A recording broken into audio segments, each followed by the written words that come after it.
405장입니다.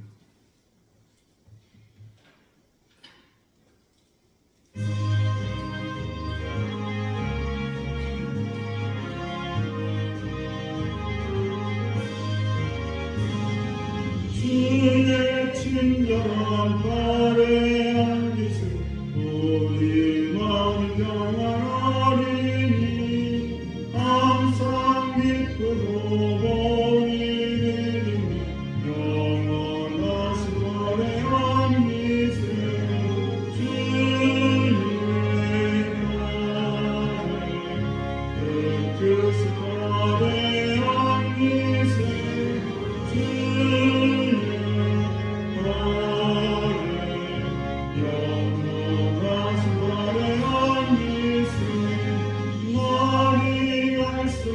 주의 사랑이 광명에 비치고 찬송가는 일편이 가리니 영원하신 발에 안기세요. 주의 발에 그 발에 안기세요.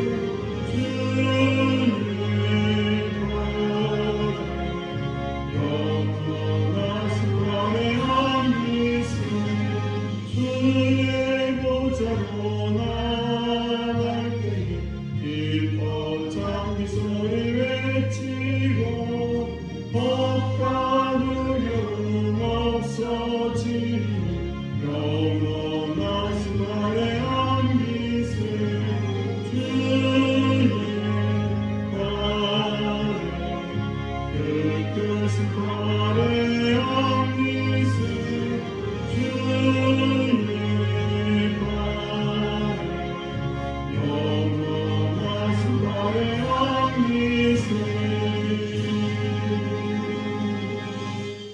오늘 이 새벽 우리 주시는 말씀입니다. 사무엘하 19장 40절에서 43절 말씀입니다.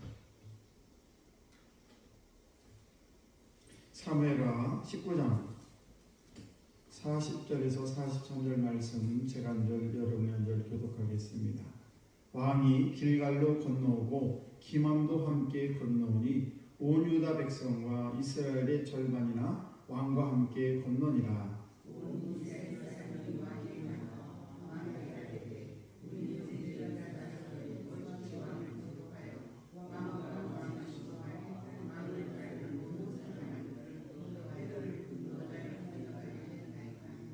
모든 유다 사람이 이스라엘 사람에 대답하되 왕은 우리의 종친이신 까닭이라. 너희가 어찌 이 일을 대하여 분내느냐? 우리가 왕의 것을 조금이라도 얻어먹었느냐? 왕께서 우리에게 선물로 주신 것이 있느냐?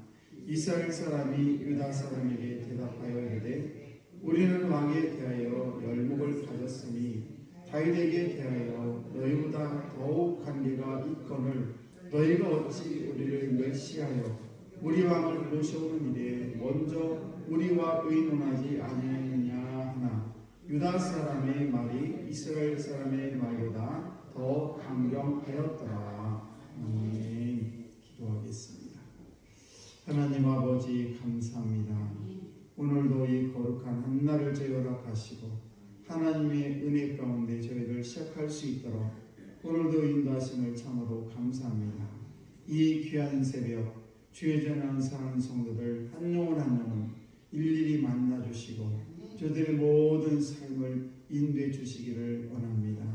오늘도 주의 말씀을 들을 때 아버지 말씀 속에 역사하시는 그 세미하신 하나님의 음성이 우리의 마음을 울리게 하시고 또 그 음성에 따라 저희들 한 걸음 한 걸음 내딛는 믿음의 귀한 영혼들, 귀한 아버지 일꾼들 될 수 있도록 은총 베풀어 주옵소서.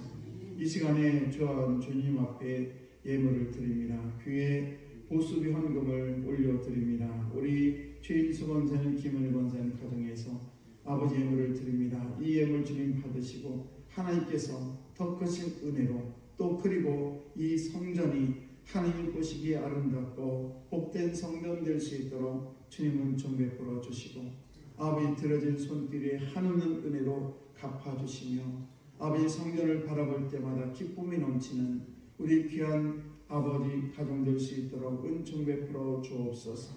아버지 가문을 주님 기억하시고 믿음이 아버지 가문 대대로 흘러가는 귀한 명문의 믿음의 가정이 될 수 있도록 주님 축복해 주옵소서. 또 일천번제물 김현우 원사님 드립니다. 우리 최홍석 유경아 이 가정을 매달마다 기도하는 가운데 있습니다. 아버지 귀한 딸의 기도를 들으시는 주여, 오늘도 아버지 가정을 주님 축복하시고 이 귀한 딸의 기도를 들어 응답해 주옵소서. 오늘도 우리 사랑하는 성도들 가정과 귀한 자녀들 어디에 있든지 오늘도 눈동자와 같이 지켜 인도하여 주옵소서. 감사드리며 축복하며 예수님 이름으로 기도드리옵나이다. 아멘. 귀하고 복된 새벽에 나오신 우리 귀한 성도들 하나님의 크신 은총이 여러분에게 충만하시기를 축복합니다. 당시 이스라엘 나라는 12지파 마찬가지 12지파인데 그런데 오늘 다윗이 도망을 쳤다가 다시 길갈에서 지금 건너고 있는데 그때 기맘이라는 그런 사람도 함께 건너오게 됩니다. 그 기맘도 함께 건너오게 되는데 그때 다윗을 공격하고 다윗과 함께 압살롬과 함께 앞장섰던 유다 백성들과 이스라엘의 백성의 절반이 왕과 함께 지금 예루살렘 성으로 돌아오는 그런 장면이 40절에 기록이 되어 있는데 그때에 온 이스라엘이라는 것은 그 나머지 그러니까 여기에서 온 유다 백성과 이스라엘 백성의 절반이라는 것은 우리가 말씀을 드렸습니다마는 남과 북 이스라엘 백성들이 나눠지게 되는 그런 아주 결정적인 계기가 되는데 그런데 유다와 시몬 지파 두 지파가 한 덩어리가 한 파가 되고 또 한 그룹이 있는데 뭔가 바로 다른 사람들 나머지 10개 지파가 또 한 그룹이 돼서 나중에 남유다와 북이스라엘로 갈라지게 됩니다. 아무튼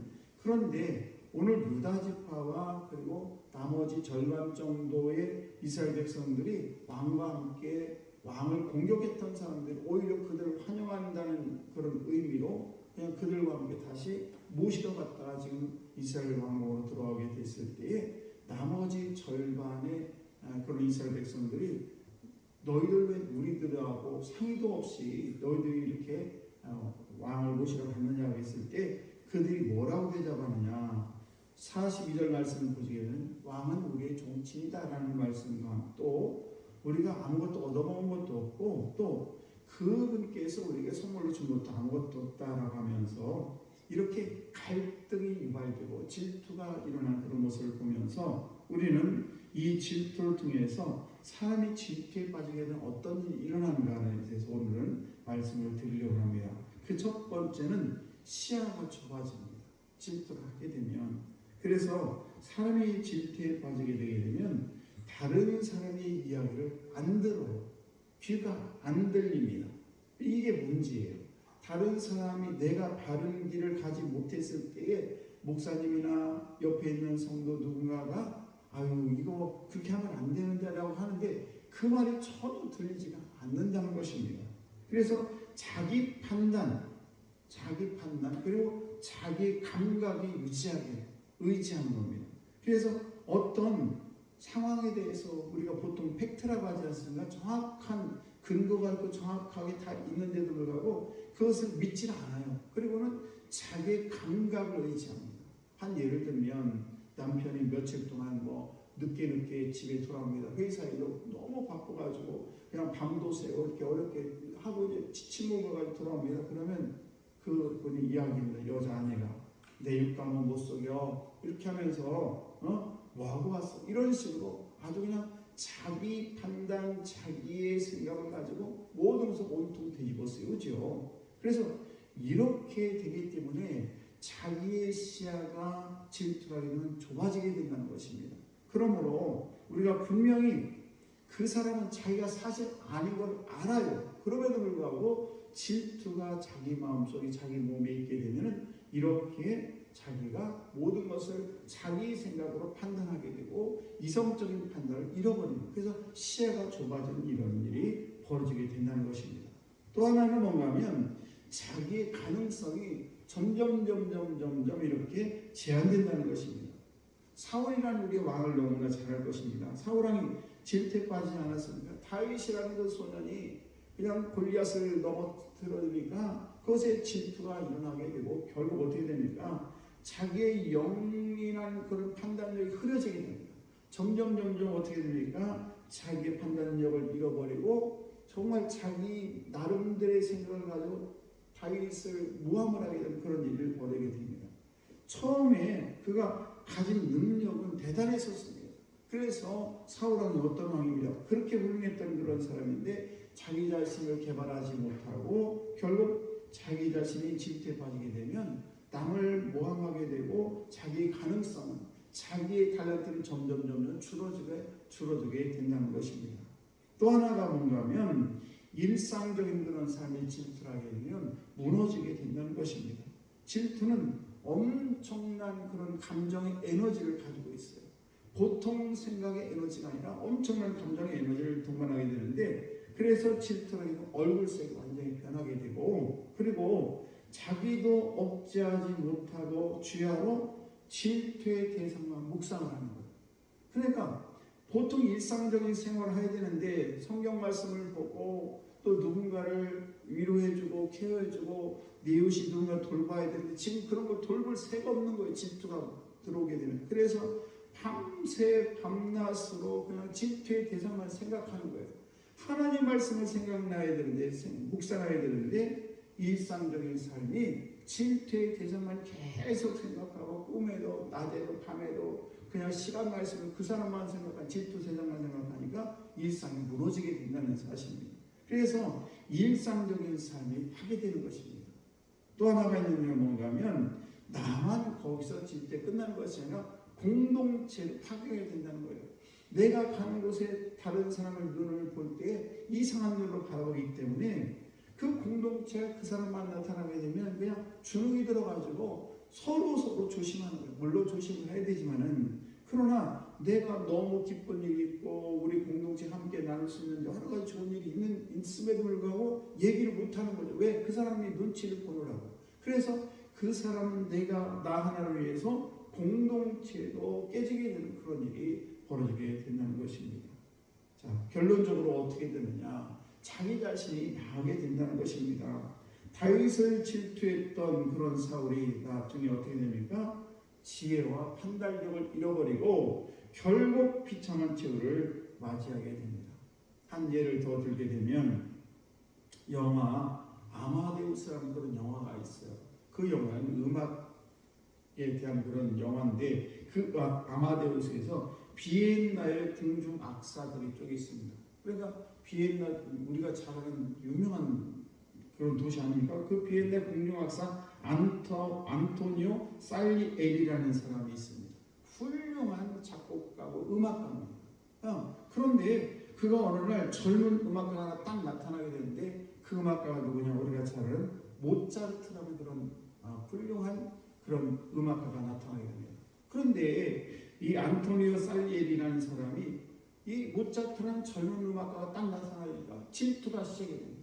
그래서 질투를 하다 보니까 결국 하나님을 저주하고 이 사람은 자기 자신이 미치가 않게 되고 맙니다. 그래서 그 질투의 화살은 결국 자기에게 돌아오게 되고 결국 자기가 망하게 되는 그런 일이 벌어지게 된다는 사실입니다.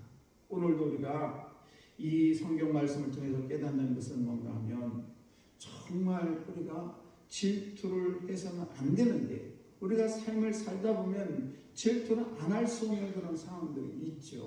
그럴 때 오늘도 이 말씀을 통해서 우리가 내 자신 한번 잘 비교해 보시고 또 이 말씀을 통해 자기 자신 한번 되돌아보는 그런 시간이 있어서 저와 여러분들이 질투 때문에 우리의 인생이 망가지는 그런 인생이 되지 않도록 우리가 늘 깨어서 말씀 묵상하고 또 말씀에 따라 한 걸음 한 걸 내딛는 우리 귀한 성도가 되셔서 저분들이 가는 곳마다 하나님의 영광이 나타나고 여러분이 가는 곳마다 평화의 사도가 되셔서 정말 하나님이 기뻐하는 복된 한 번밖에 주어지지 않는 인생을 하나님의 은혜로 풍성한 은혜를 누리며 살아가는 저들 다 되시기를 주의 이름으로 축원합니다. 기도하겠습니다.